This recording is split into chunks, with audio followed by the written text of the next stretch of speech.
Welcome back to another speed paint, me, Nezzy. I came up with this little cutie a couple days ago when I was messing around in my sketchbook, and I liked the way he turned out, so I decided that I wanted to share the finished piece with you guys. As usual, I'm painting with acrylic like I always do.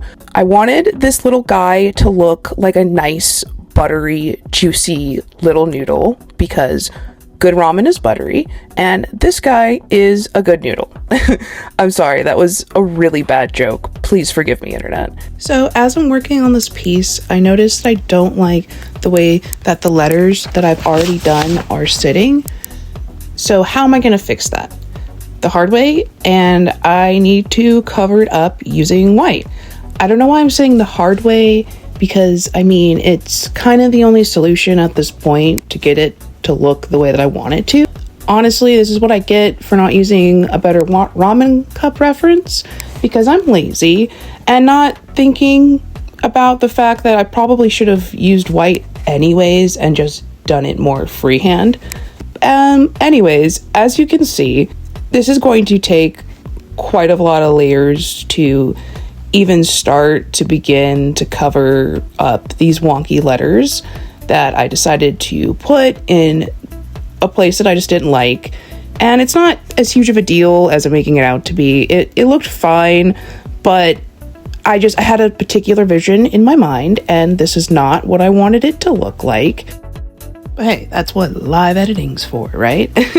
So is this whole thing of covering up all of this super tedious? Possibly, I don't know, even say annoying? Yes, very much so. But hear me out. I also kind of like it. And like I said, hear me out before you write me off in the comments. I like it in a kind of after the fact way, meaning when you finish fixing it, right? No matter how long it took, you've learned something new. You know you can make a mistake and that you can fix it. Things aren't always as permanent as you think they are. Making mistakes is part of the humanity of art, of being human. Okay, I'm getting too deep for myself there. I'm gonna stop ranting like a Temu version of Bob Ross and get back to talking about my noodle snail child. And since this is my snail child, you can't be mean in the comments because 'tis but a baby. Just kidding. I don't know why I'm so weird, you guys. Do you ever do stuff or have a specific thought about something or a routine and then think to yourself, I wonder how many people would think that I'm absolutely insane? Yes? No, just me? Well, it's a pretty consistent thought that bounces through my little head. Like, for instance, I look at my juicy noodle snail child right here, right? And I think to myself, what does his future look like?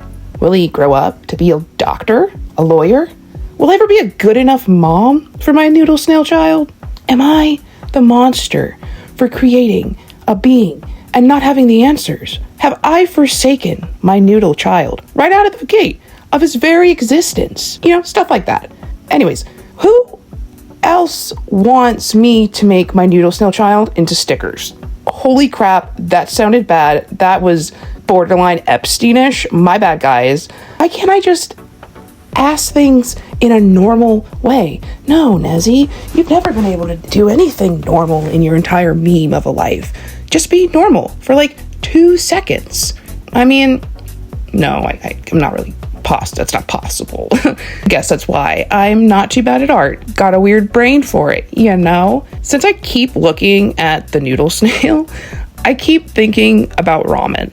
And one, it's making me hungry, but also I'm reminded of how basic I am as a person and that I only ever eat the chicken flavor. So it's kind of just got me thinking, since a bunch of people are going to see this video, I want to know what your favorite flavors of ramen are. I don't experiment, so again, I am just a plain chicken gal. Boring. I'm so boring. Very basic. I also absolutely love vanilla ice cream. I'm one of those people. Hate me I don't know, roast me in the comments if you want. But no, seriously, I really want to know what like your guys' favorite ramens are. I could do a cool little snail series of like your guys' favorite flavors of ramen, and then I turn them into different snails, and you know, they kind of like represent the flavor. Like, if I don't know the flavors really, but like if there's like a spicy shrimp, I make like a shrimp snaily weird hybrid snail guy, and he, you know, has all those little cool things. I don't know. Not really sure if you guys would be interested in that, but I mean, I think it could be something that would be a really cool thing to do. Anyways, I really appreciate you putting up with me and my weirdness throughout this video. I hope you enjoy the speed paint. Let me know if you want a more not speed paint, I guess. Yeah, that's what I meant to say. Let me know if you don't want speed paints and you want a longer real-time video. The reason I do speed paint so much, honestly, is just because it takes a long time and I like to just take my time with stuff. But anyways, thank you so much for watching. Keep drawing, and I hope you guys have an absolutely wonderful day. Bye!